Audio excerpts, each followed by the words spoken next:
Mag 5 years na ako dito sa pagiging YouTuber ko, sa pagiging small YouTuber ko, mga kainday.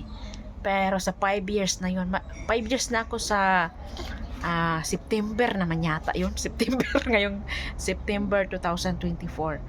Pero hindi ko pa rin alam kung paano talaga hulihin ang algorithm ni YouTube.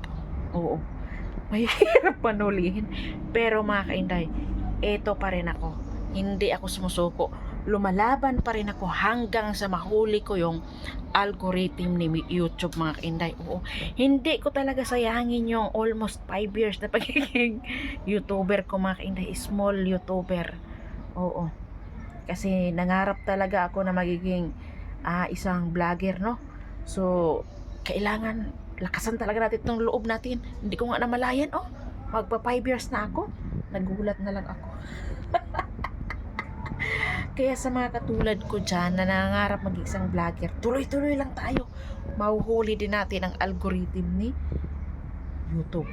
Oh, di ba? Laban! Kayang-kaya natin yan. Huwag mawala ng pag-asa. Darating ang ligaya. Okay?